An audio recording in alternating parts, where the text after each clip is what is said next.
Stream starting soon. Stream starting soon.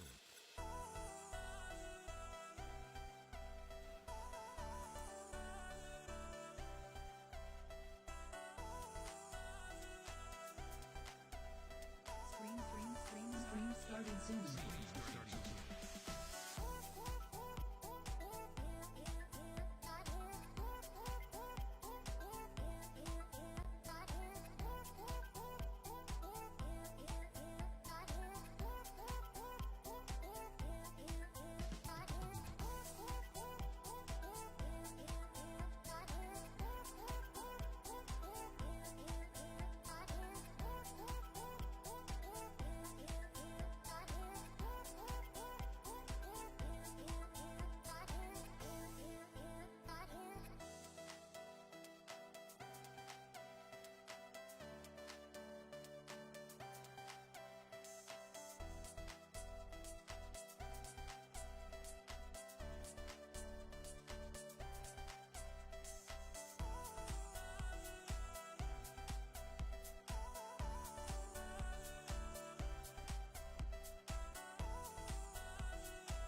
Stream starting soon. Stream starting soon.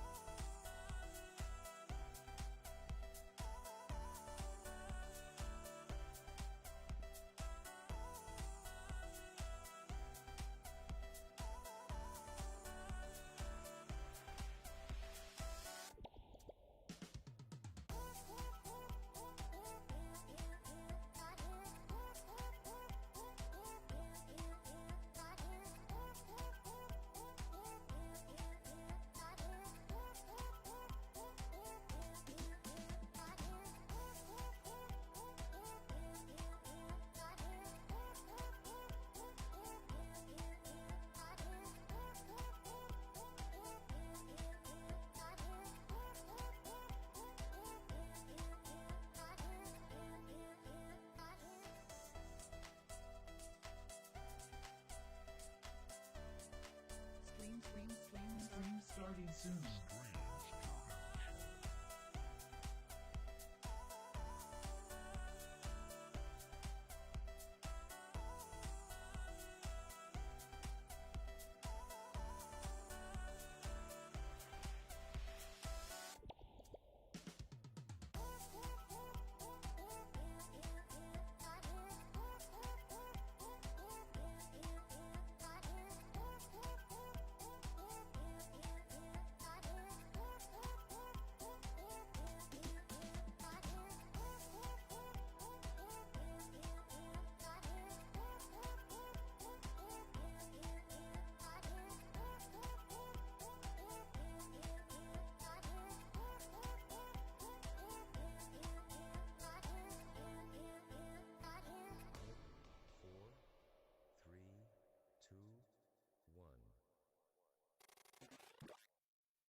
Hello, hello, hello.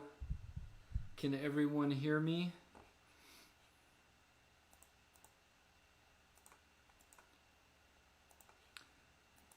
Hello. Can y'all let me know in the comments if you can hear me?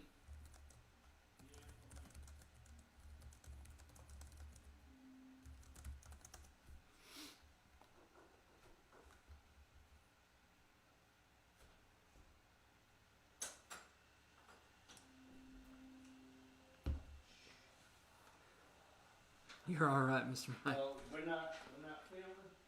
No, we are, sir, but everyone would love to see you. Oh, no. I'm not there for that. Thank you, Leah. All right, just want to make sure it had a little different mic. Want to make sure it was working just right. I've been using my iPhone as a camera. For some reason, it doesn't want to do that tonight. So I've got the webcam right here on my laptop. It's very old. So it's going to look like I'm older than I really am because the webcam is old. It's 4 years old, which means I'm going to look 36, but I'm not 36, 32. Well, how's everybody doing tonight? We do have a interesting lag again this evening. So I'm talking and you're probably not going to hear it for about 15 seconds or better. So if I'm staring off into space, don't think anything of it. That's normal for me, as you all know. So how's everybody doing? Maybe throw up some comments of how you're doing.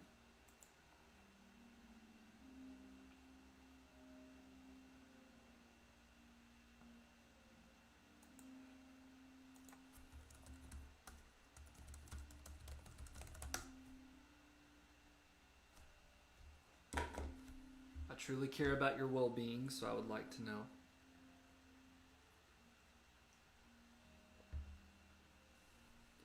It's very warm in here. If you're wondering how I'm doing, I'm very warm. Our air is acting quite odd, and it is very warm.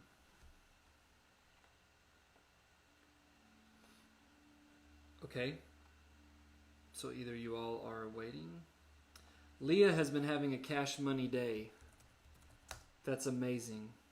Thank you for that, Leah. I want to thank you all for getting on as well, by the way, the faithful viewers.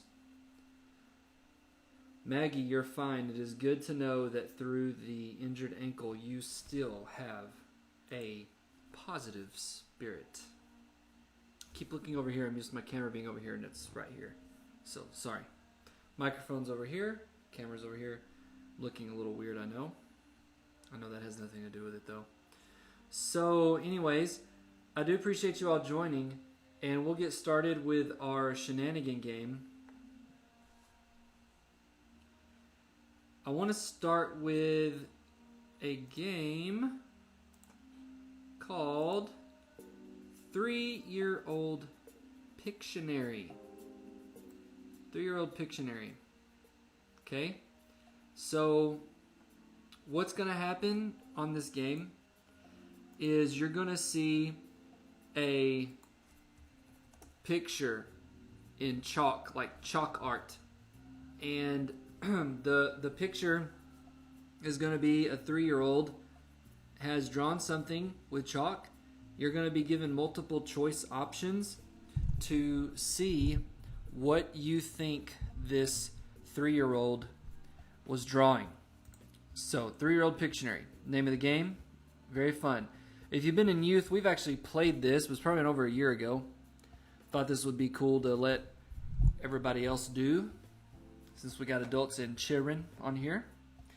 So here we go.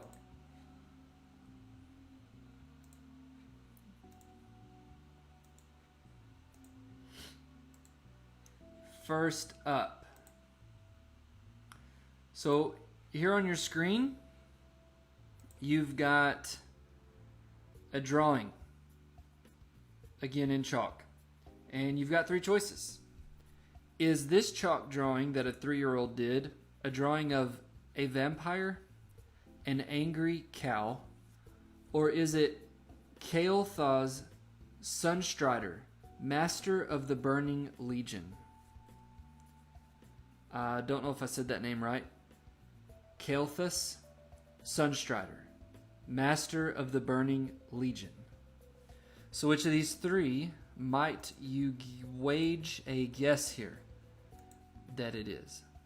Yes, Leah, sorry, we have played this before up in youth. I was hoping that it had been a long time ago. Maybe you wouldn't remember. But seeing as how we had some guests, thought we'd try it for the rest of the church. All right, so Leah, probably drawing on memory, she says it's going to be a vampire. Maggie with vampire, Fisher with vampire.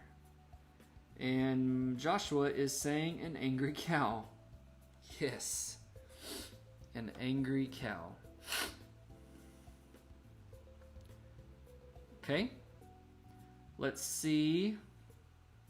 Latoast, Julie with Bravo and Angry Cow. Leah's changed her answer to Angry Cow. Now, Fisher's changing his answer to an Angry Cow as well. Looks like when Joshua shifted to that, people went over. Well, we'll see what happened. The answer is actually a vampire. It was indeed a vampire. Who stuck with their answer? I'm trying to see. Most of you started with vampire and then you jumped ship over to Angry Cow. Tate said, yeah, I would have guessed Kael'thas Sunstrider, master of the burning legion, just because I can. But yes. So, who stuck with vampire? Maggie started with it. I guess she stayed. She's saying Tate's the one that said. Fisher changed. Okay. Good job, Maggie. If I'm reading this right, looks like Maggie got that one there. You want to see an angry cow drawing. Well, Leah, Joshua can do that for you. So when we are meeting back, we'll have Joshua show you an angry cow drawing. Now here we go, next one up. All right, so look at the drawing here. Take a good gander. Do we think this is a crow looking for trash to eat? Or do we think this is a T-Rex with abnormal stick-like growths on his snout? Or a yawning deer? So is this a cow looking for trash, or excuse me, a crow? Is this a crow looking for trash to eat? Or is it a T-Rex with abnormal stick-like growths on his snout? That's the elongated nose portion there. And remember, if you think that, you have to verify that you believe the stick-like growths are abnormal. If they're normal, then it doesn't count. Or is this a deer simply yawning, getting ready to take a nap? So whatever does everybody think there?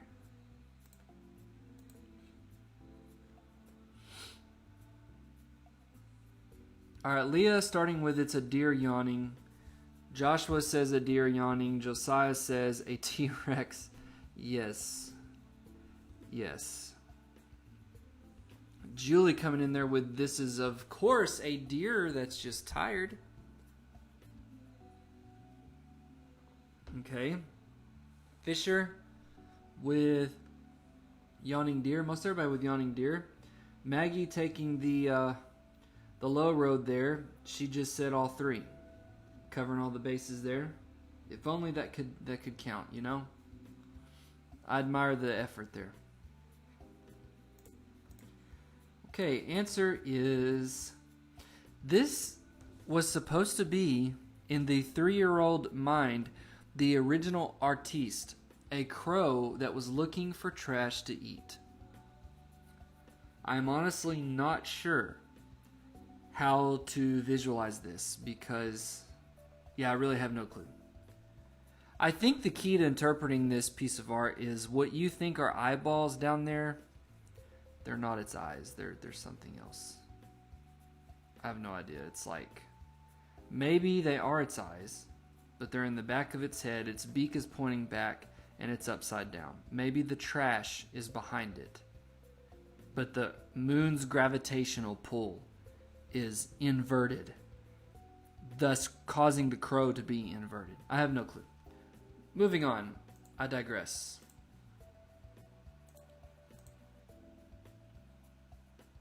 Alright, so now we have a picture of something here.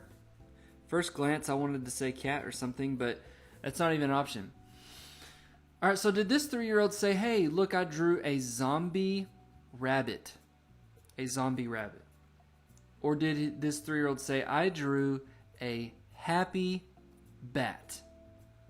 Or did this 3-year-old say to their father, look, this is you, daddy?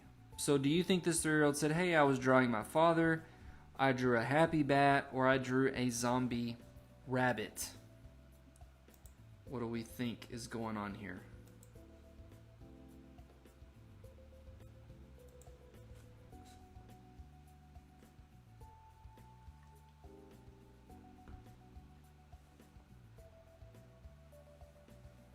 Give y'all some moments to respond. Answers coming in. Maggie with B, Leah with B, Fisher with B. So you three believe this is a happy bat. Julie also saying, of course it's a happy bat.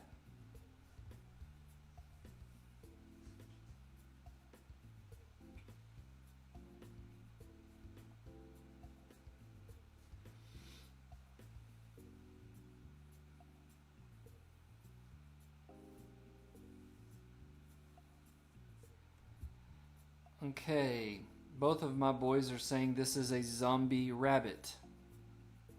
Tate says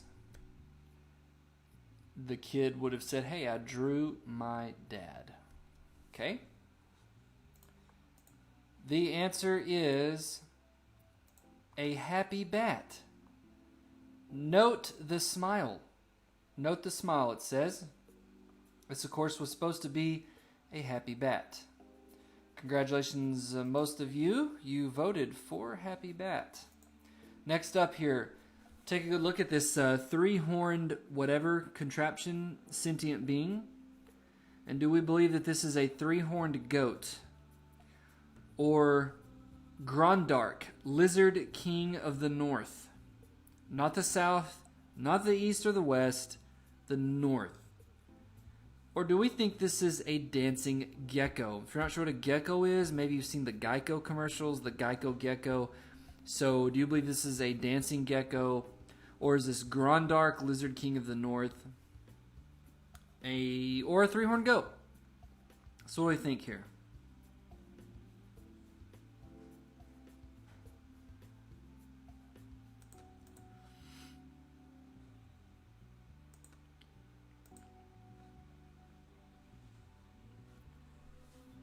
Okay, Maggie, yes, you have been right so far. So, Maggie going with dancing gecko. Julie, oh, Jimmy Miller. Hello, Jimmy Miller. Good to see you, sir. So, Julie and Jimmy, they're going with dancing gecko. Looks like Josiah says it's Grondark, lizard king of the north. Joshua, though, saying it's a dancing gecko. Fisher chiming in with unicorn. Thank you, since that's not an answer, but I admire the creativity.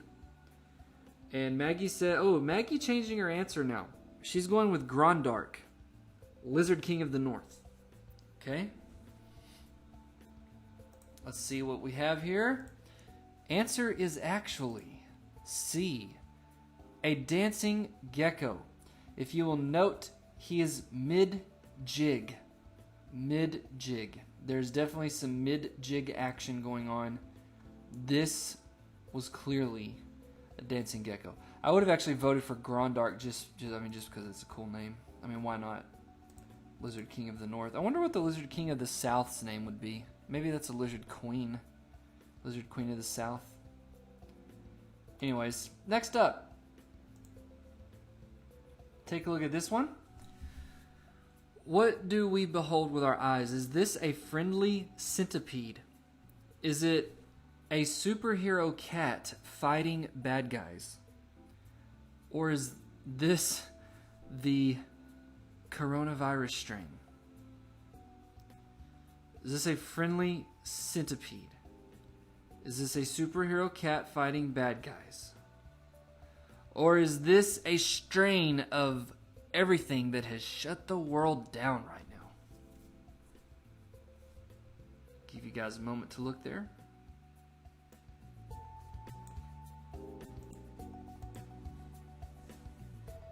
Jimmy, I like that. Jimmy is the Lizard King of the North.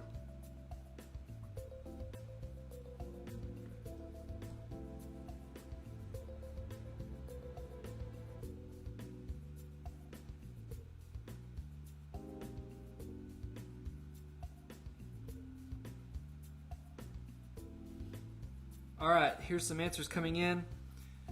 Jimmy saying he's Lizard King of the North. We knew that. And that's obvious. Ashley with a friendly centipede. Let's see here. So Ashley, Maggie, Tate. Tate voted twice. He's double sure. And Jimmy. So all of you all believe this is a friendly centipede. I wonder, what if it's an evil centipede? I guess evil people can have moments of friendliness. But Julie says, no, this is clearly a superhero cat fighting bad guys. Julie, this cat either has a lot of legs or it's got a weird utility belt. Something going on there. Not sure. Leah now, she's also saying, well, this is, of course, a domicile-friendly centipede here. Ooh, and the answer is a superhero cat fighting bad guys. I think Julie was the lone person there to get this. Oh, I see Fisher. Sorry, looks like he chimed in there at the last minute with B as well. So, looks like Fisher and Julie had this one.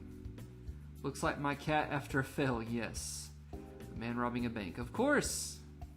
Of course. If you notice the arms or fur, it's art. It's just how you interpret it, you know? Can't really nitpick too much here. All right, next up here, let's look at this one. What do we have going on here? Is this a pterodactyl? Oh, I'm so sorry. I read that pterodactyl. My eyes betray me. Let me read that actual word. A actually says, is this a pterodactyl? So I'm assuming the kid that drew this is named Peter, or he knows someone named Peter he believes is a off branch of a dinosaur. So do we believe this is a pterodactyl, not pterodactyl, but pterodactyl? Of course, he could have misspelt pterodactyl. Or do we believe this is a dragon who's also, this is key, not any dragon. This dragon has a second job. He moonlights as a firefighter. So is this a dragon who's also a fireman? Or is this a rabbit relaxing in a hammock?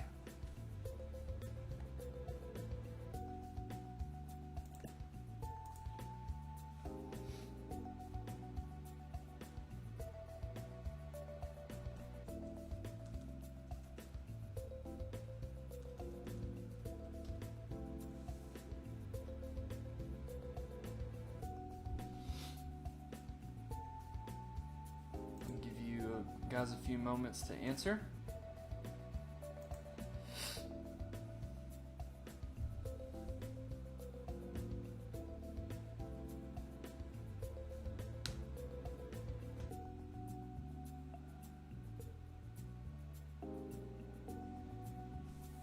All right, answers coming in now out of nowhere. Looks like Jimmy says A.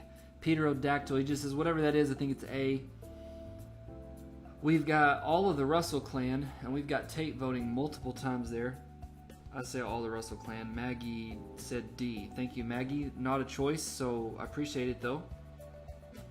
Appreciate the outside-the-box thinking. Tate and Fisher going with it's a rabbit relaxing in a hammock. So does Julie. All right, so Joshua says this is a pterodactyl. Josiah says a dragon.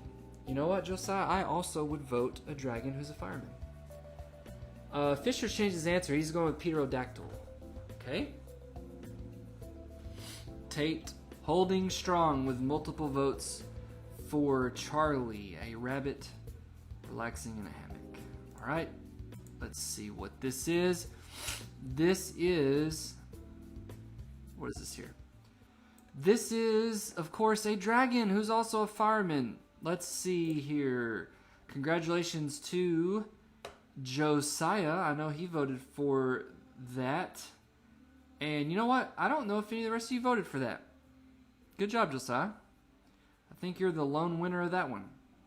Jimmy Miller, that's him without his Mountain Dew. Yes, I know the feeling when it comes to my coffee. But I understand. I really do understand. All right, next up. Next up here. Is this, look at this here. Is it some sort of quail? Is it a T-Rex named Scott? Or is it just a plain old duck? I'll give you all a moment to think this over.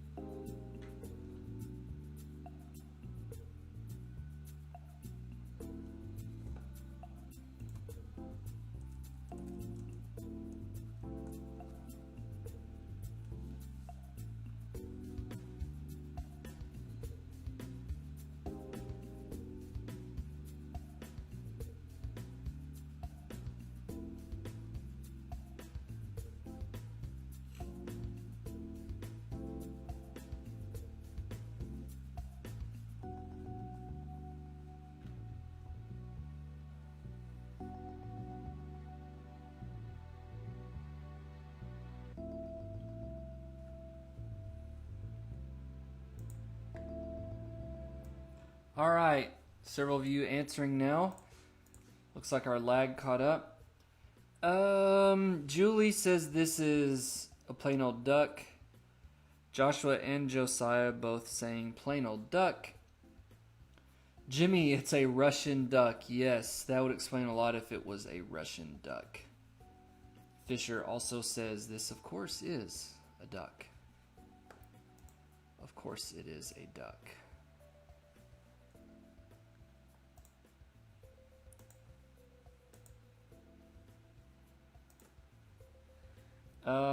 Maggie agreeing as well. This, of course, is a duck.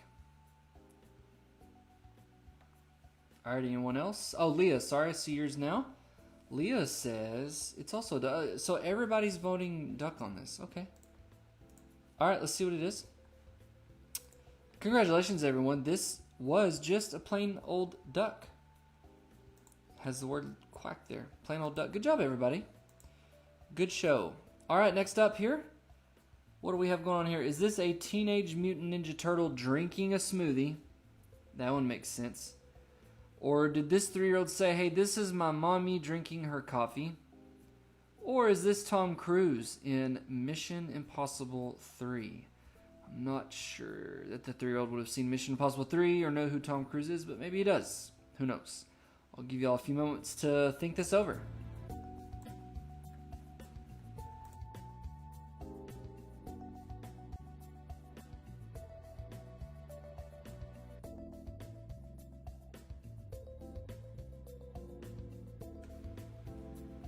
Mitch, my friend Mitch, good to see you, sir.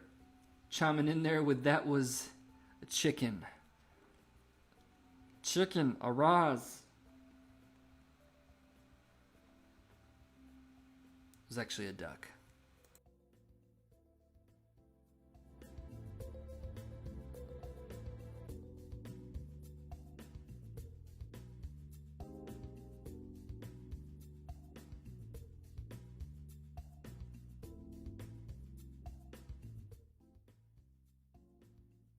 All right, getting some answers coming in now. Okay. Maggie says this would be a 3-year-old saying, hey, that's my mom drinking her coffee. Mitch says, hello, everyone. Hello, Mitch. Leah says, hola, Mitch.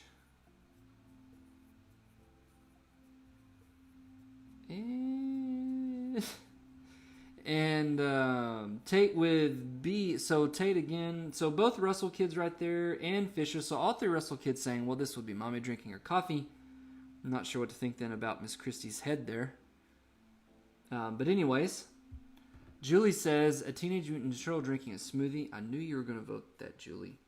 Jimmy says it's B, but I want to say C so bad. Just say it, Jimmy. Just say it. Ashley with Ninja Turtle.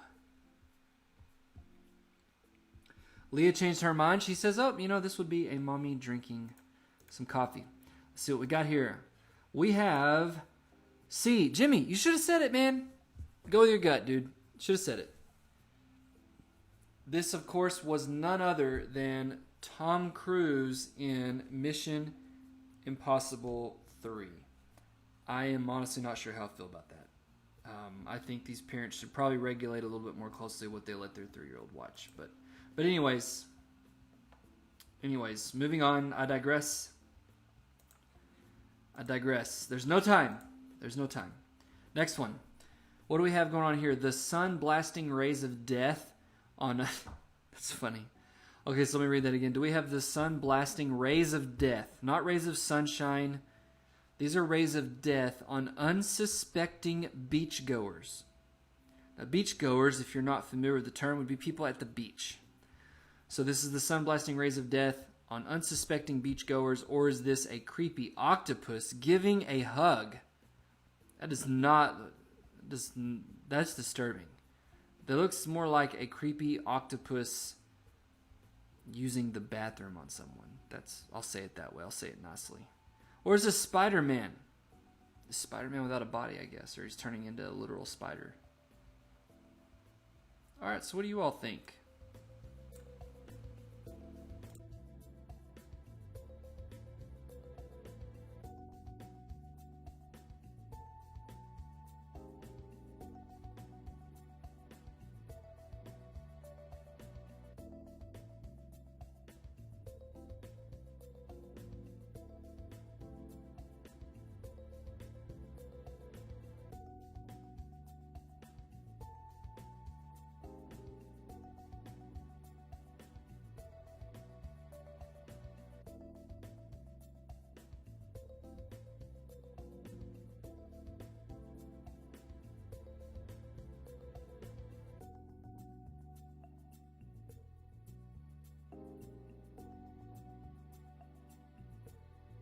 All right, we'll look at these answers now. Gave the lag sufficient time. Mitch, my friend Mitch, says not just that it's A, but he hopes it's A. I'm actually with you, Mitch. I hope this is the sun blasting rays of death on unsuspecting beachgoers.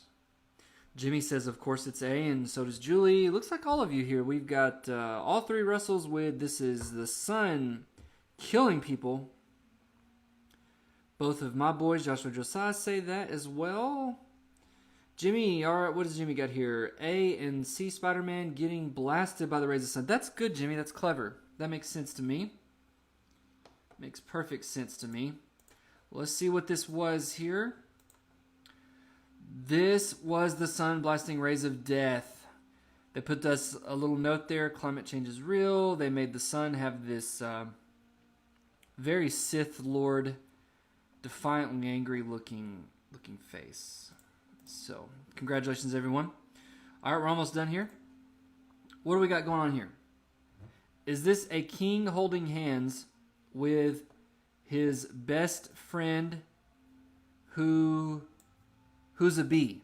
So is this a king holding hands with his best friend who is a bee? Or is this an alien taking a guy... Is this an alien taking a guy to be probed? Or is this a huge fly whacking a man with a fly swatter? I forgot about this one. Is this a huge fly whacking a man with a fly swatter? All right, I will let everyone ponder this one.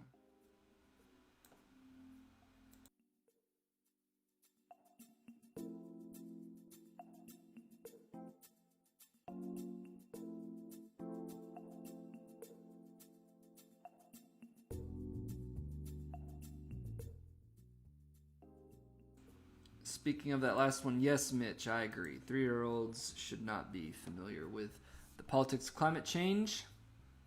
Greta, yes. Good old Greta representing the climate change movement there.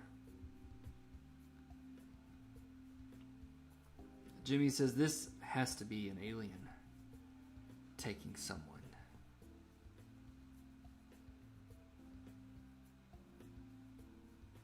Julie's also agreeing with Jimmy.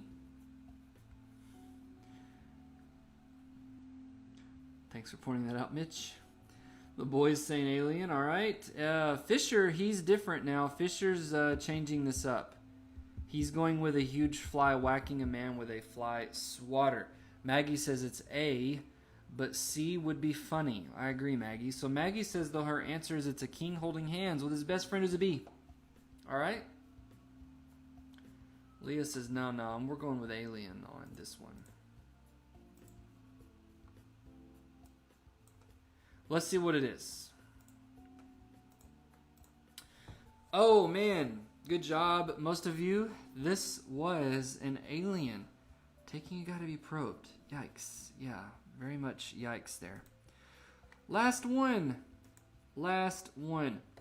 Okay, what do we have here? Is this a kid's rendition of President Donald Trump? Is this a Yeti singing opera? Or is this Batman with a beard? I will give you all moments to ponder.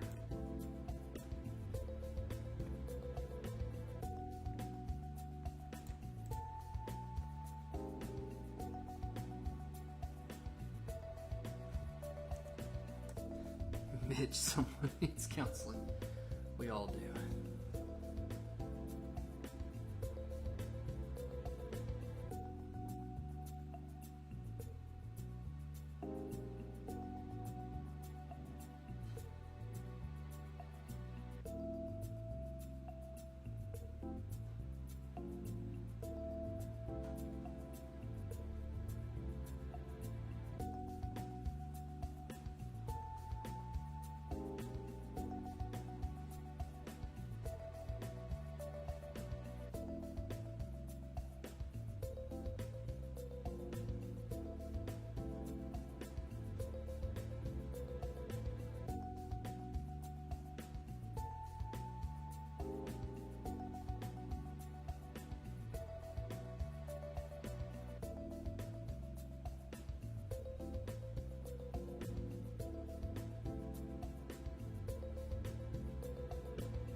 All right. Let's look at y'all's answers. We've got Jimmy with a Yeti singing opera. Mitch says it had better not be Donald Trump. Yes. Yes, trying to protect his image there, I see. Fisher, though, thinks it is. Julie with B. Maggie B. Tate says C. And Fisher, yep, see that. Our Ashley changed her answer to Batman with a beard. So Tate and Ashley are going with Batman. Mitch, it's Guy Fieri. Yes. Yes, that actually makes logical sense to me. Leah says, objectively speaking, she knows this is a Yeti singing opera, but wish it could be President Donald Trump. Well, we will see the answer. And the answer was, of course, Batman with a beard. My goodness. Batman with a beard. Check that out. Well, good job to the couple of you, I think, who voted for Batman with a beard. All right. Switch this over here.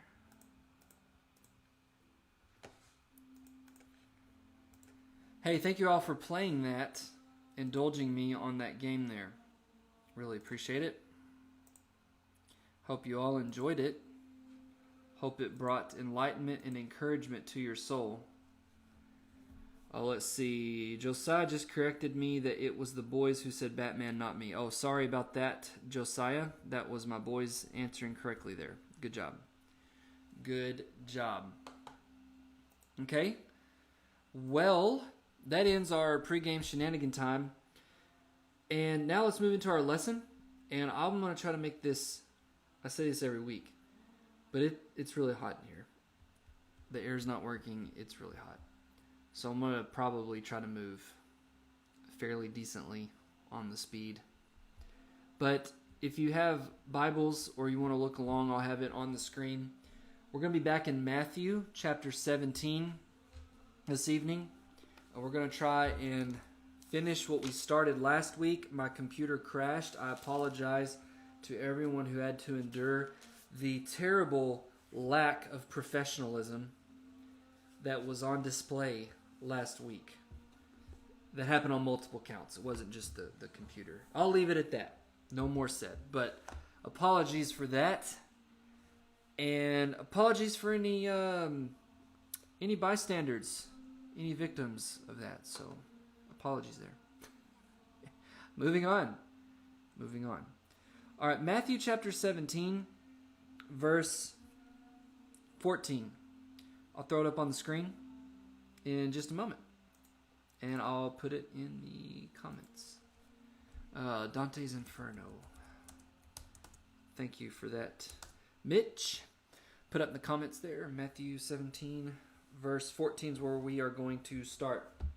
Now, let me introduce the idea this evening. There's really only two big points. They're not very hard to get, but they're hard to live. And Jesus has been teaching his disciples. Sorry, Mitch distracted me there. There was only one victim. Yeah, yes. That we know of. So, Jesus has been teaching his apostles about the kingdom of God. And we've talked about that weeks ago. The kingdom of God, it's a very comprehensive idea. It has a spiritual realm, and then we believe in the book of Revelation will one day have a literal physical realm where it is physically manifested on this earth.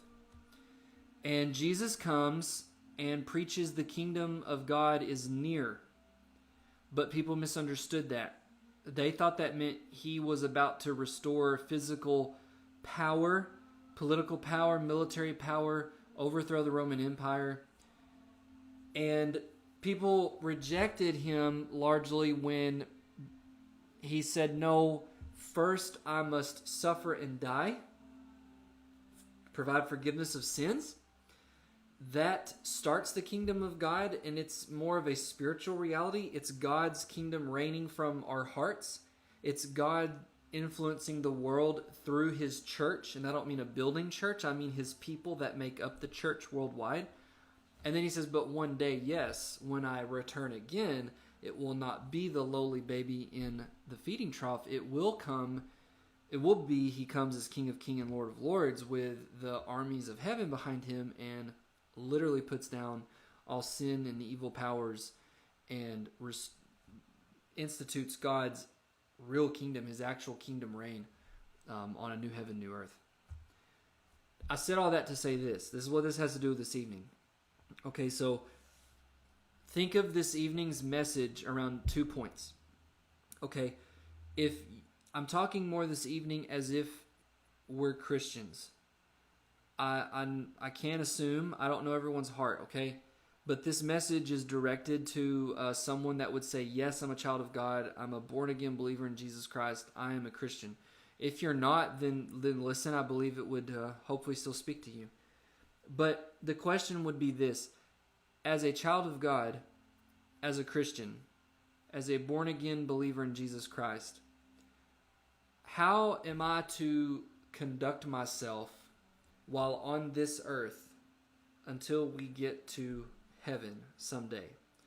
Until, to go even farther, until God institutes his kingdom reign on earth, the ultimate final kingdom reign on earth. In the in-between, from then to where we are now, how do we conduct ourselves? How do we live our lives as Christians? And there's a lot of answers to that. I mean, the Bible's full of a lot of answers of how we conduct our lives. This evening, there's two ideas that are going to be shown here. The first one is, you and I must live our lives with mustard seed faith. And we'll go into that in a moment. But think of mustard seed faith.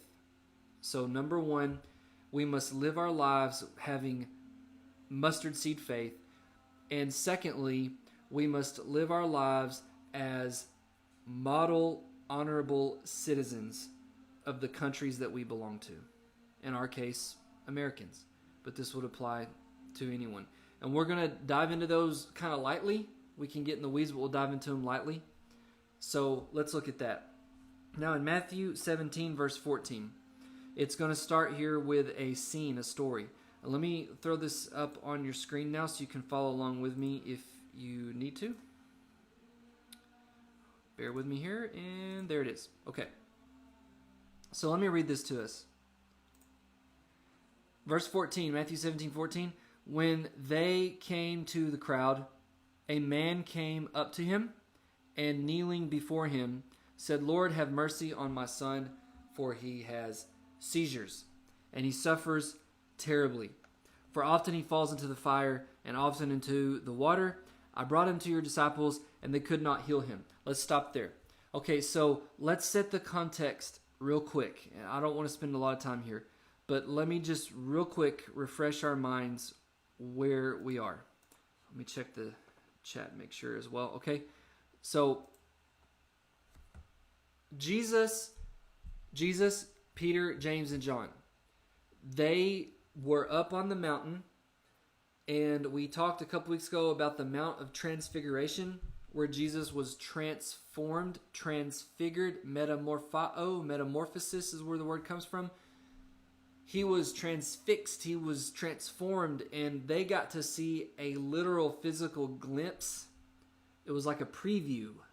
Think of a movie, you go to watch the movies and there's the previews. They let you get a sneak peek of something yet to come. That was the point of the Mount of Transfiguration.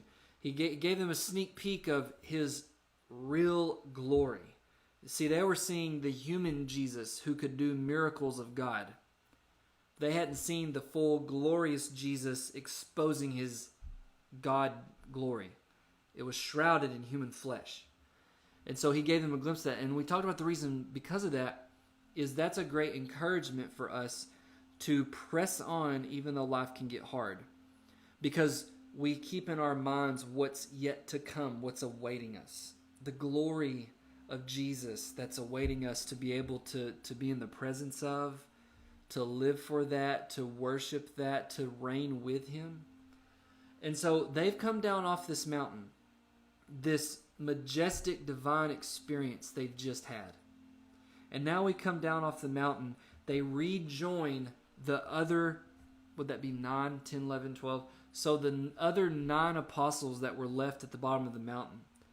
Mark says they were in a discussion, a debate with, I believe, the Pharisees. They're in a discussion. And this man has a son who has a very severe problem. Now, the translation I read to you in Matthew 17 says, verse 15, have mercy on my son, for he has seizures and suffers terribly. This is the English Standard Version. It says the word seizures. Not all translations say seizures. I like that word seizures. Let me quickly explain probably what's going on. This word literally is what meant moonstruck. Back then, in this time, and honestly, early American history, before modern medicine, before modern science of understanding the brain and how the brain affects the body, there was the thought that when people had convulsion spells, or now I'm not trying to be offensive to people with mental problems when I say this, but if they acted just off, if they acted crazy, you were either accused of being demon possessed, or they would use the word moonstruck. And what they thought was that was the only way they could explain someone who had some type of epileptic convulsion, nervous breakdown type syndromes. They thought that it was as if the moon's light had so struck them, it just hit their eyes and made them go crazy. It just made them convulse and have seizures and epileptic fits, and they thought it was the cause for like nervous disorders and mental disorders. The point was they couldn't explain it. They didn't know what caused people to have these mental convulsive seizure type episodes. So they said, well, they're struck by the moon. So it became sort of a folklore voodoo type idea. But modern medicine has taught us, well, okay, there are people that have brain synapses, and I don't understand it all, but there's things that happen that can cause someone to actually go into a convulsive fit, a seizure. There's epilepsy. There's different things in the brain that affect our body. Okay, so that's why my translation uses the word seizures. The translators are saying this is the best way we feel like what the man was describing was going on with his son. And I think that's a good word. So this father comes to Jesus and says basically, I need your help. Have mercy on me. My son, it says, suffers terribly. And again, we'll go ahead and go with this word. We'll go ahead and say, hey, look, he's having some type of convulsive seizure fits here. Okay, now look at what happens to this boy. It says he falls into the fire and often into the water. Okay, now what is not said right here that I believe is said in Mark, it's as if the father assumed he had a demon. I think in Mark he actually says like he's got a demon, and he says the demon throws him into the fire. The demon throws him into the water. Now research this a little bit, and what the idea is, this boy is demon possessed. And this demon is causing him to have seizures, so he's having physical problems. It's also causing him, to be blunt here, the demon was causing the kid to, what we would say, kill himself, commit suicide. So the demon was having physical consequences to him. And the idea in the Greek is the boy would walk by a campfire and the demon would cause him to thrust his body, like lunge, dive into a fire and burn himself. And he'd walk by a lake and the demon would cause the boy to just jump in the lake and try to drown himself. Crazy, crazy stuff. So imagine being the father of this kid and you're helpless. You don't know what to do. But you know this is not your son. This is something else. So in Mark it records he knows that my son has got a demon. He needs help. Okay, so he goes to, it says here in verse 16, I brought him to your disciples and they could not heal him. Okay, so very sad, but he takes him to the disciples and says they could offer me no help. And that's very sad, and here's why. Let me look at my notes here and get the scripture for you. But, oh, sorry, bear with me here. I thought I wrote it down. I know I did somewhere. Maybe I did not. I know it's in Matthew 10. Okay. There it is. Matthew 10, verses 6 through 8.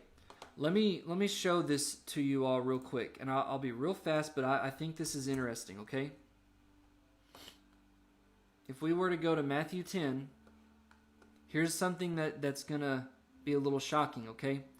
Why could the disciples not heal this demon-possessed boy and heal him from his medical problems?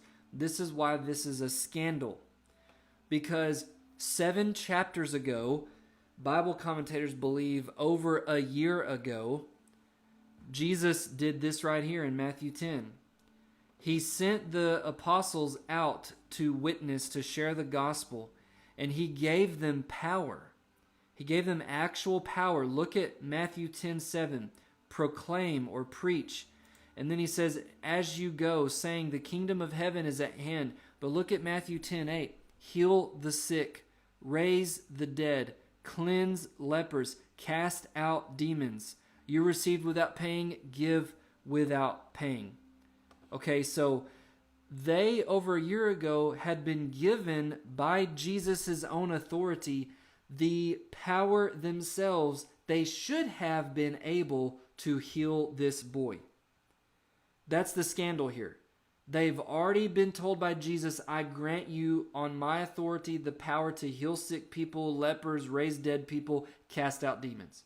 Over a year ago, they went on a missionary journey, preaching the gospel and doing this very thing. But now, a year later, here comes this poor father to the feet of Jesus and says, I brought him to your disciples and they couldn't help me. They couldn't help me. And so that's the scandal, because they should have been able to heal this boy. Now, let me throw up our first question. Does anyone want to guess, what are your thoughts? What are your thoughts as to maybe why the apostles could not heal this boy, even though they had already been granted the power by Jesus to heal this boy? In theory, they should have been able. So why do we think that they couldn't? I'll give you all a moment to think here. There'll be a little bit of a lag. I will wait for your comments.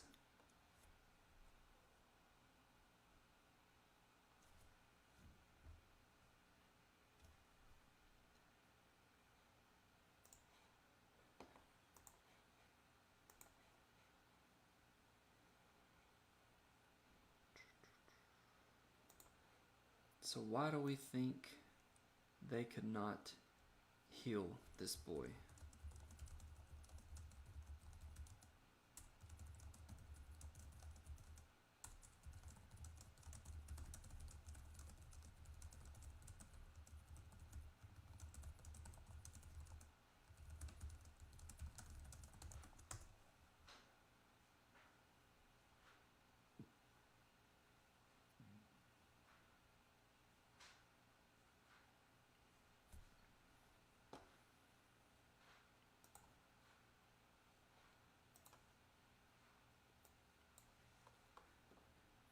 That's an honest answer, Maggie. Thank you. I don't know. Yeah.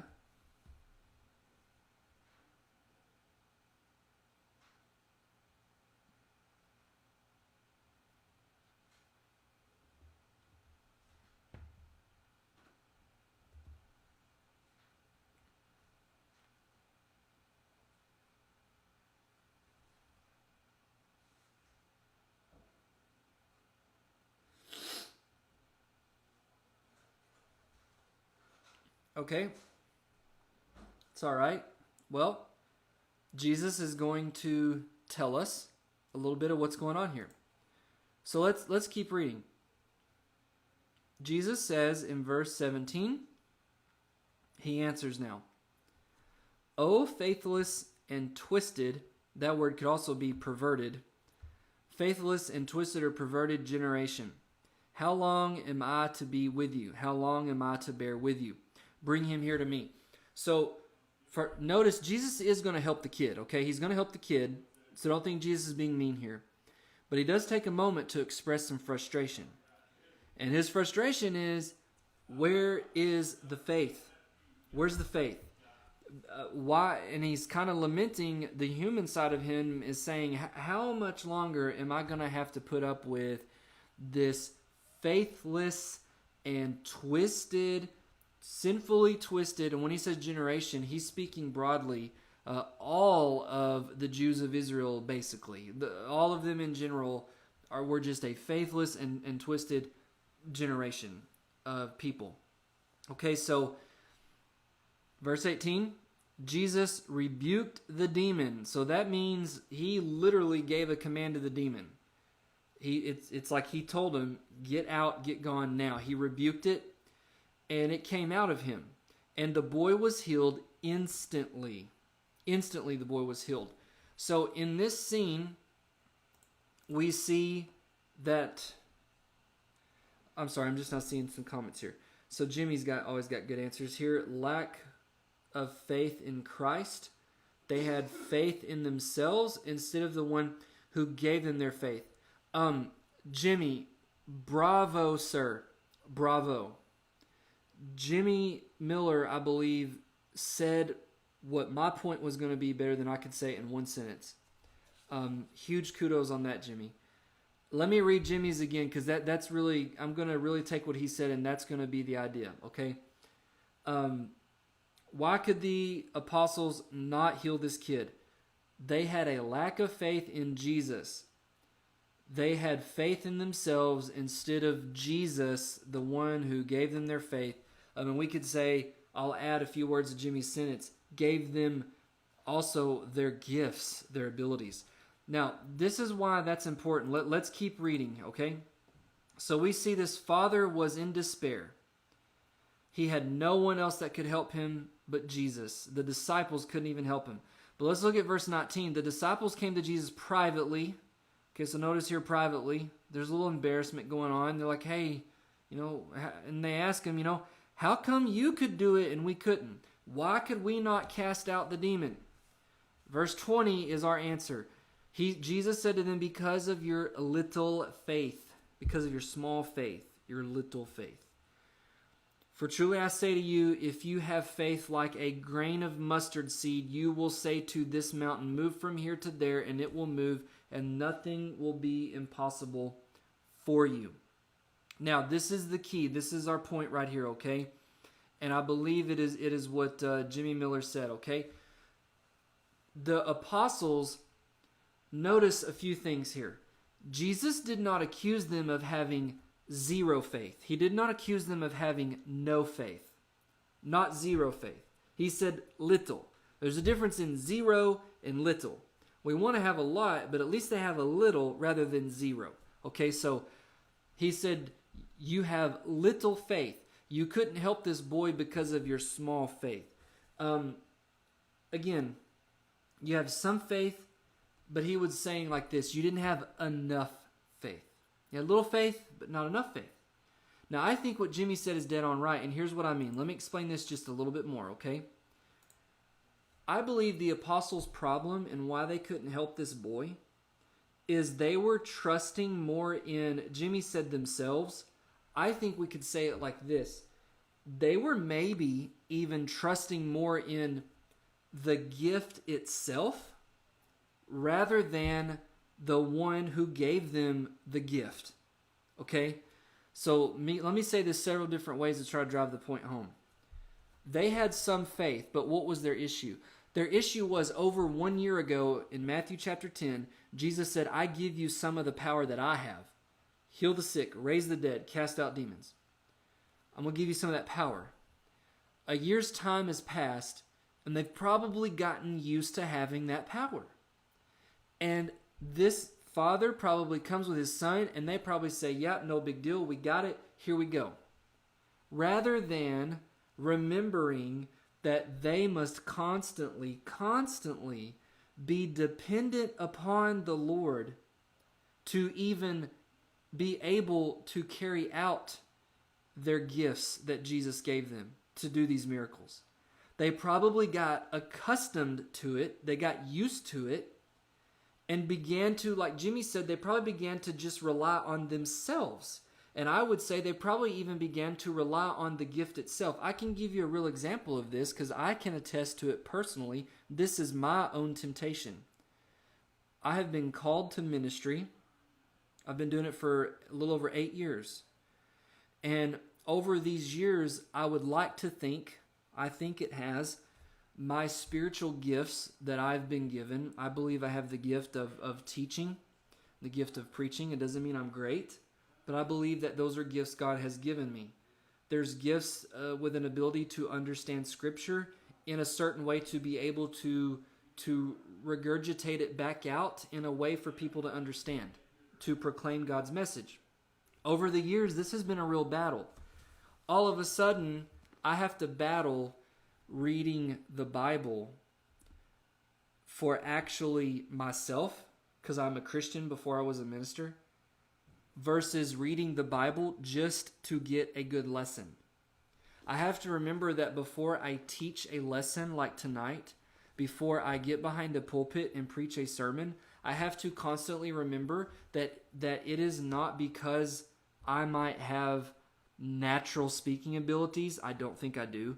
It's not because I am a gifted speaker. Don't think I am. But the temptation is to let that get in my head and say, oh, okay, yeah, well, the reason God called me is because I'm a good speaker, and the reason God called me is because I can understand the Bible in a way that helps people to understand it for themselves. And so what happens is prayer before a sermon goes away, prayer before a lesson goes away, reading the Bible for myself goes away, and beginning to just look to myself is the focus. And that is a battle. I think every minister battles that in some way to say, you know what, I have to remember these are gifts God gave me and he can take them away. They're not because of who I am, which means every lesson, every sermon, every time there's ministry being done, there must constantly be a mindset of dependence and awareness on God. I think the apostles fell into that same trap. They had been given gifts by God, healing, miracle type gifts. And I believe they had began to then over time look internally and say, oh, we got this. We got this. It went from, God, thank you for giving me the ability to help these people, to, I got this. I can help you. And so I think this reality hit them with this boy, when all of a sudden they're like, well, wait a minute. What? How come we can't help this kid? And Jesus said, because your faith has gone to this. It's not gone, but it's little. You're looking into yourself and not relying and trusting on God to maintain your gifts and minister through you. So here would be my point for us, okay? How do we live life as a Christian? We have to have mustard seed faith. What that means, first of all, is a kind of faith that stays in constant dependence on God. Constant dependence on God. Some of you are kids and teens on this channel, but parents will know what I'm talking about. When you have children, they're babies and then toddlers and they're growing up, they can eat solid food versus just liquids. And there comes a time when that child needs to begin to go to the bathroom themselves, put their clothes on themselves, and they need to develop more skills. You want your child to become self-sustaining, self-sufficient. But the opposite is true when it comes to our faith. God says, I don't want you as my children to grow up to the point where you don't think you need to rely on me. In fact, it's the opposite. God would say you need to mature in your faith, but maturing in your faith means you realize more and more all the time how much you depend on God for everything. So how do we have mustard seed faith? It starts with constant mindset and awareness of you and I depend on God for everything. We depend on him for everything we have in life, physically, spiritually, everything. We depend on him to give us gifts to serve. We depend on him to let us keep those gifts, to keep serving. We have to always be relying and depending on him and not coming to a point where we say, well, I think I've got this myself right now. And like I shared with you my personal kind of testimony example, some good checking questions would be this: how is my prayer life? A weak prayer life or a non-existent prayer life, and I'm speaking from personal experience, okay? So I'm saying this about myself. A weak or non-existent prayer life is a sure sign that you or me are becoming too dependent on ourselves. Because the more I realize I need God for everything, the more I'm going to be talking to him in prayer. God, help me. God, I need this. God, thank you for this. God, help me as I'm about to minister. God, help me as I'm about to go share Jesus with this friend. God, help me as I'm about to take this test, as I'm about to study, as I'm about to go to my job and I have a weird boss. All of that. Versus, I don't pray and talk to God at all. What does that mean? It means I think I don't need him. It means I think I don't need him. I've got it all. Well, that's little faith. That's not meaning that we're strong. That means we're actually very weak in our faith. Strong faith is going to constantly know that we need God. Well, here's the next thing. How do we have mustard seed faith? Well, the very phrase that Jesus said, if you have faith like a grain of mustard seed. Now, this gets misinterpreted sometimes, and people say, well, a mustard seed was like the smallest seed, the smallest vegetation seed known in their area. So what Jesus means, even if you have a tiny amount of faith, just a tiny amount, then that's really powerful. I don't think that's what Jesus meant. I don't think that's what Jesus meant at all. The mustard seed concept meant it was a tiny, tiny seed that once it was planted and nourished, it grew into a massive mustard tree. I believe that's the interpretation. Jesus isn't saying, oh, if you just had an eensy, tiny amount of faith, you could move a mountain. That's not what he's saying. He's saying, you have little faith right now. You've got the grain of seed faith. But you need to let that faith get planted, get watered, so that next year that faith is a giant tree. What's the principle there? Well, mustard seed faith means dependent. I'm constantly dependent on God for everything, and that's proven by my prayer life and how much I'm trying to take in His Word so I can live it. And then the second thing I would say is it's a faith that we're constantly nurturing, nourishing. And what I mean practically is how much are we focused on trying to see our faith grow bigger and stronger and better. Don't get caught up on Jesus meant just have tiny faith. No, Jesus said if your faith isn't growing to become a tree, then that's not what I meant. I meant faith that's dependent on God and faith that is being nurtured and grown, and it went from a seed this year to a tree next year. So the question then for us would be, is our faith growing, or is our faith stale and stagnant? We may say, well, but I have some faith. Well, that's good. It's good to have some faith, but it's not the kind of faith we want to live by if it isn't growing. It needs to be growing. How does that faith grow? That's a whole other lesson, but simply to say this, dependence on God, I'm going to keep hammering away at that. I believe that's key. We depend on God for our salvation. We still must depend on Him to live our life now as a saved, born-again child of God. We depend on Him for our eternal security. We depend on Him for our home in heaven. We still depend on God after we're saved just as much as we depended on Him to save us in the first place. How often am I in the Bible trying to learn so that my mind can be educated and sharpened and grow? How often am I focused on praying every day that God can guide my day and help me see opportunities to share the love of Jesus, to be an example for the love of Jesus? Am I looking back and saying, you know what, 2020 has been a weird year, but I have really seen my faith tested and I have seen it pass the test, versus in 2019, I really have overcome some sin. That's the other thing. How much sin are we overcoming today versus yesterday? And so on and so forth. That's a growing faith. The disciples had shifted the focus from Jesus, who gave them everything, and shifted it to themselves to say, well, He gave it to us, now it's ours to use at our command. Jesus said, no, okay? I gave it to you, it's meant for you to use on my behalf. Their faith had shrank. It was little, okay? So dependence on God, growing our faith into the tree, that's mustard seed faith. So let's keep reading here.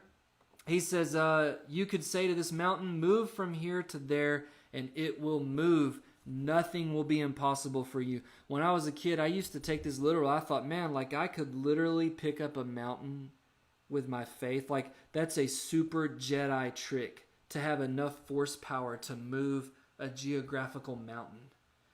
But I don't believe that's what he meant. When I researched this, that concept of move mountain, that's actually a very allegorical, figurative phrase that was common in their day. In fact, we still sort of say it when we say things like, I'm going through such a mountain climb right now in life, or we'll say life is just an uphill battle right now. We're giving this concept that life is super hard right now. It's like we're going up against everything.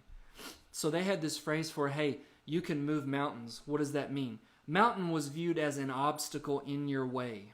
It was viewed as slowing you down from getting to where you're trying to go.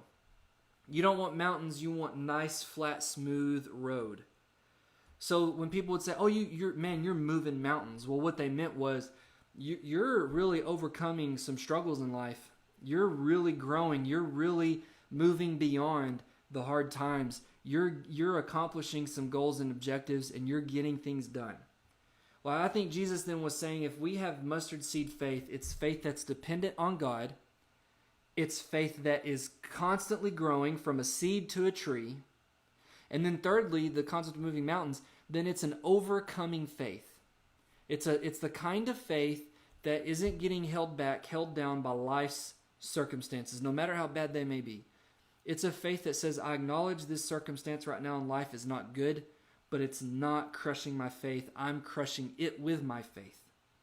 I'm getting beyond this by the power of Christ through my faith. Because I know that on the other side of this mountain, Jesus is there just like he's here right now on this side of the mountain. So that is mountain moving faith. Yoda can't even do that. That's right. All Yoda could do was lift an X-Wing, and that took a lot of power. That's right, Jimmy. Absolutely right. So, number one, I ran through that kind of quick, but mustard seed faith. That's faith that's dependent on God. That's faith that's growing from seed to tree. So are we growing? Am I dependent on God? Am I growing in God? And thirdly, it's overcoming faith. It's moving mountains. It's serving God and seeing results. It's having tragedy and hard things come in your life, but getting past it, getting beyond it. Not letting it crush and hold you back. One thing I had in my notes that I wanted to say, the principle is this, okay? We have to still live by faith. We may think that the Christian life is all about faith to enter into it. I think sometimes we get caught in this idea that, well, I got saved by faith. But the question I would ask is, okay, but are you still living today by faith? You can say, oh, well, yeah, I still have my faith in Jesus to save me from my sins. No. I'm talking beyond that. Are we still living by faith in Jesus for our everyday needs? You know, God, I know all this could be gone in an instant. Read the book of Job. Could be gone in an instant. Tragedy can be just a breath away. To say, God, I depend on you for my health, my wealth, my stuff, my family, my safety, and it could all be gone if not for you. To say, God, I need you to empower me to serve you. I depend on you for these gifts to serve. They're not because of me, they're because of you. That's a dependent faith. That's living by faith. If we also live by faith. We're saved by faith, but I'm trying to get the point across. Remember, we still live by faith. And we need to live by that mustard seed faith. Read Hebrews 11. We're not going to read it tonight, but if you read Hebrews 11, I mentioned this last week before my computer crashed. It's called the Hall of Fame of Faith sometimes. It lists famous Old Testament characters there, like Abraham and Jacob and Enoch and some of them. And it always says, by faith. It's talking about they lived their lives by faith. And they were honored for that by God. So real quick, I'll try to be real fast now. Coming down to 8 o'clock. Now, verse 22, they were gathering in Galilee. Jesus said to them, the Son of Man is about to be delivered into the hands of men, and they will kill him, and he will be raised on the third day. And look at this. Once again, no shock here. They were greatly distressed. Once again, greatly distressed. We've seen this already, even 2, 3, 4 weeks ago. Back earlier in chapter 17, back earlier in chapter 16, this same thing happened. Remember Peter, Jesus says, I'm going to have to go die on the cross, but I'll rise again. Peter says, no, that can't happen to you. And Jesus had to say to him, get behind me, Satan. They still can't let this sink in. They're only hearing about the part where Jesus says, I'm going to be killed. They're skipping the part where he finishes that sentence with, but I'll be raised again on the third day. It's okay. It's okay. It's all good. They're not hearing that part. They're getting stuck on the bad news, and they're missing the good news. They're greatly distressed. Once again, this speaks to their small faith. They have faith, but it's small. It's not mature. It's not mustard seed faith.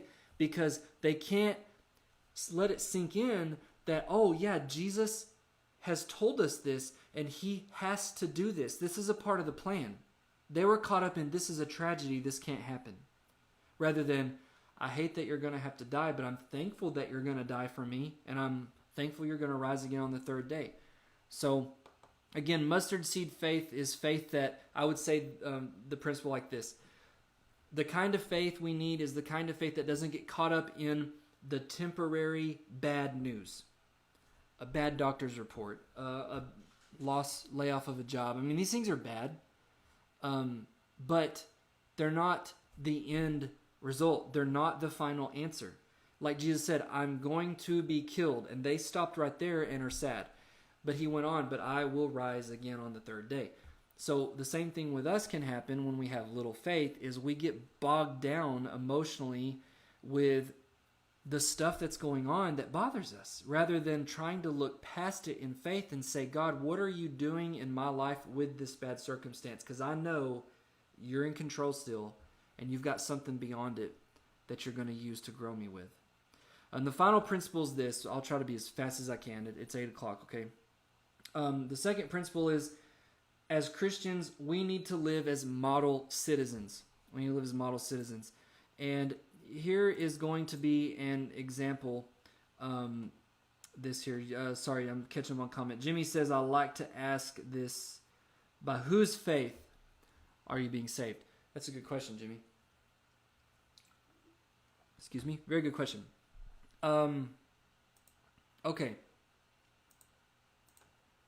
When they came to Capernaum, the collectors of the 2 drachma tax went up to Peter and said, does your teacher not pay the tax? By teacher, they mean Jesus. Let me explain the 2 drachma tax. Rome, the Roman Empire, ruled Israel. They had a system of government where a governor, that's Pontius Pilate. You remember him if you know the story of the cross of Christ. They had a governor that represented the Roman Empire in the nation that Rome had conquered, which in this case is Israel. But that governor, the Roman Empire, would allow citizens of that country that they'd conquered, they would let them have some people to be sort of like a ambassador or a king. They weren't a king with all authority, but the Rome basically said, a person from your own people who speaks your language, knows your culture, we'll let them represent you to Rome. And then we'll put a governor there that represents Rome to you. And when you read it in the Gospels, that's the Herods. Herod the Great, Herod Antipas, they were the kings of Israel, but they weren't really kings. So they were representing the Jews to Rome, and Pilate is representing Rome to the Jews. Okay, Rome allowed the Jews, they didn't allow them to really collect a lot of taxes. Matthew was a tax collector. Well, that was a tax collector for the Romans. That's why Matthew was viewed as a traitor. Tax collectors were scumbags because they viewed it as they were being traitors to their own people, taking money off their people for a foreign government. The 2 drachma tax was one of the only taxes that Rome would let the Jews charge on Jews themselves. It was a tax for the temple, the big grand temple in Jerusalem. They had maintenance on it. It had to be kept up. It had to have upgrades. So they called it the 2 drachma tax. That was money collected that was supposed to go into the bank account of the temple and be used to maintain the temple and pay the temple staff and all. Think of like at church, we collect the tithe and offering. Some of that tithe and offering goes to pay the pastor, the youth pastor, the custodians. It goes to pay all these things. It requires money, right? But the scandal was that they would sometimes misuse this tax. This tax would sometimes end up into the pockets of the leaders. They would embezzle, steal some of the money. Big shock there, right? With the Pharisees and Sadducees and all. So I'm stressing that to say this. Jesus could have said, I'll not pay that tax because that tax is immoral. Because I know that tax doesn't always go to the temple for God. That tax goes to make richer some of the rich already who steal it from the poor, I don't agree with that tax. Jesus could have said, I'm not paying that tax because I'm the Son of God, and in fact, you'll pay a tax to me. That's what he could have said. But let's look at what he said. Peter opens his mouth without thinking. Verse 25, he says, well, yeah, sure, yes, of course, Jesus pays the tax. When he came into the house, Jesus spoke to him first. So Jesus already knew what Peter had done. And he says, what do you think, Simon? That's Simon Peter. From whom do kings of the earth take toll or tax? From their own sons or from others? And Peter said, well, from others. So Jesus sort of gives him a riddle. Jesus has the mind of God. He is God. So he already knows the conversation Peter had with the tax collectors. He knows he's already committed that Jesus is going to pay the tax. But instead of rebuking him, he gives him a riddle to make him think. He says, okay, Peter, listen for a second. If there's a king, okay, and he wants taxes, he wants money, does he charge taxes to his own sons? Or does he charge taxes to people who are not his family? The common people. And Peter's like, well, obviously, he's going to take taxes from the common people, not his own sons. Okay? So this is Jesus' point in verse 26. Then the sons are free. Okay? The point was this. Jesus was making sure Peter understood a concept, and us as well. Jesus was basically saying, I don't have to pay that tax. I'm the Son of God. In fact, they should be worshiping me, but they're wanting me to pay them. I don't have to do this. That was his point by saying the sons are free. The sons of the king are free from paying taxes to the king. They're his sons. So Jesus' spiritual point is, I'm literally the Son of God, and you all are my apostles. And if you're saved, you're a child of God. So children of God don't pay taxes to God's work, right? Now, meaning though in their day, he was saying to Peter, we don't have to pay this tax. We have a right not to pay it. We're God's children. But let's keep reading because that's not where the story ends. He says, verse 27, however, not to give offense to them, go to the sea, cast a hook, take the first fish that comes up. When you open its mouth, you will find a shekel. A shekel was a type of coin they had. Take that and give it to them for me and for yourself. Now this is interesting because they're only paying, this is a side note, little Bible trivia for you. And I need to look this up. I don't remember the age cutoff. But there was an age cutoff that if you were below a certain age, you did not yet pay taxes. That means that only Jesus and Peter were old enough to pay taxes. They were probably in their early 30s, which means the rest of the disciples were younger. May have been older teenagers. Don't know for a fact, but they were young enough to not have to pay taxes. Little point there for the younglings.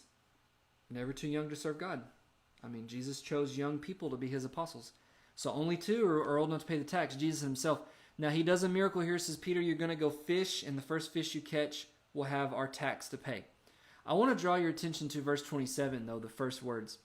However, not to give offense to them. Okay, Jesus was saying, we don't have to pay this tax. We don't owe them anything. But so that we don't offend them, let's pay the tax. Now, Jesus didn't mean so we don't offend them and cause trouble for ourselves. That's not what he meant. He meant for the purposes of being able to minister to them, to set an example for them. Pay the tax. There are people, unfortunately, there's even been Christians. I know a couple by name, not here locally, they're national top speaker guys. But I've followed the stories of a couple that have gone to jail for refusing to file taxes with the U.S. government. And their defense for why they did not file their taxes was it was immoral for them to pay taxes to the U.S. government because the U.S. government uses tax money to fund abortions, the murder of babies in the womb. Now, while I agree abortion is murder, it is wrong, and while it is a tragedy that some of my tax money goes to that, their stance was, I'm not paying my taxes. I'll go to jail and not pay my taxes because it's wrong. But the question becomes, but what kind of Christian witness are they really having? Now to the world, they look like people who won't follow the law. So their testimony, in my opinion, is a little bit damaged. I get where they're coming from, I really do. But look at what Jesus said here. He said, we don't have to pay this tax. It's not required of us, but we're going to do it so we don't offend them, so we can keep the doors of ministry open to them. And my point is this, okay? We need to be model citizens. We need to have mustard seed faith, and we need to be model citizens. Me paying taxes to the U.S. government that funds immoral actions, I am not responsible for. The U.S. government and how the leadership there use those taxes, they're going to be responsible for it. I'm responsible for honoring the laws of my country to be a model citizen. If you don't believe me, you can read Romans chapter 13. You can read 1 Peter 2, 13 and 14. And we will do this very, very quickly. 1 Peter 2.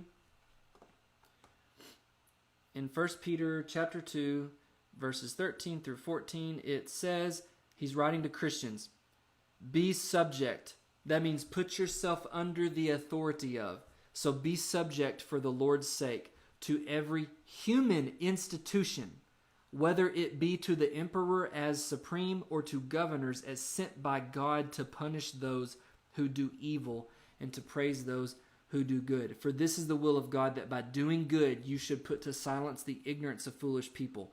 So Peter said, I know that governments are evil. I know that nations can do bad things. But as a citizen, our job is to honor the laws of that land, to be model citizens. And Peter said, here's why. That is how you can witness the gospel. If you don't, if you're not a model citizen and you're breaking laws and you're in and out of jail because you have some agenda to say, well, this is wrong and that's wrong, so I'm not paying this and I'm not doing that. Well, guess what? When you go to start saying, I'm a Christian, I want to tell you about Jesus, they're going to say, yeah, you're that guy that I know has been in jail 4 different times. What does that say about your character? And Peter says that. You don't want to give he calls them the foolish people, you don't want to give them a reason to charge you for having bad character. You want to always set an example. And in Romans 13, we're not going to read that. But in Romans 13, that whole chapter, Paul goes on even more about honor the government, honor the authorities over you. And it's always for the purpose of setting an example for Jesus so you can witness the gospel of Jesus. So let me close this out then, and I'll kind of sum this all up, all right?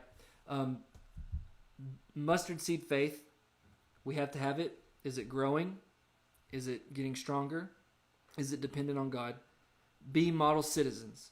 Jesus said, you're going to find things that is so wrong with your governments, but for the sake of ministry, for the sake of the gospel, for the sake of not giving lost people a reason to hold something against us and not hear our message of the love of Jesus that can save their souls, be a model citizen. Pay the taxes, honor the laws, even if they seem silly or even if they're downright immoral. Pay the taxes, whatever, and let God judge the people who have authority over that. Now, I'll end on this note. There is an instance where we disobey the laws. We disobey the government. That is found in the book of Acts. It's about Acts chapter 4. Acts chapter 3 and 4. Peter and John are thrown in jail. But they're thrown in jail specifically for preaching the gospel. And then they were warned, stop preaching Jesus or we'll throw you in jail again. It was technically illegal. But Peter said, we have to follow God. We have been called to preach this message and we're going to keep preaching it. Now, it'd been different if Peter and John are thrown in jail for not paying their taxes and they said, pay your taxes and you can get out of jail. And no, we're just not going to pay our taxes. Well, that's not the right reason to be thrown in jail. The right reason to be thrown in jail is if you can be like Peter and John and say, I'm here because I was preaching Jesus. Other than that, I paid my taxes, I did my job, I obeyed the speed limits, I tried to follow what the government said to follow, up until the point where they were trying to force me to disobey God directly. That's when we stop. If the government were to say, stop preaching Jesus, it's now illegal, sorry, lock me up. But other than that, be a model citizen. When you do that, when I do that, we are able to share the gospel better because we have character that shows we're people that care about our country. We care about other citizens. You think about right now, Mitch says he can't drive 55. It's a good song. Think about right now. This is a great opportunity we have during this time of everything going on, okay? Let's see here. Jimmy Miller says he wants to add one last point. When the boy was brought, they just wanted to give the boy a temporary healing instead of the spiritual healing that points to Christ. Good point, Jimmy. Good point there. Appreciate that. We're seeing an example of this right now happening before our eyes.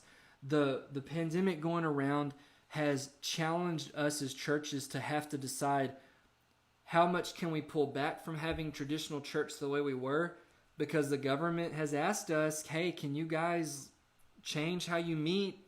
Before it was, hey, can you not meet at all? And some churches were probably like, no, like we're going to meet because we have a right to meet. You do, but you have to ask yourself, am I setting a godly example that says to the lost neighbors around my church, hey, we care about you, we care about your health, we want to help too. And we want you to remember us as being the church that was willing to help the community and help stop the spread of this nasty stuff. And we were willing to change how we did things for the love of Jesus. It's a real life example in front of us that we can follow. So I'll end on that.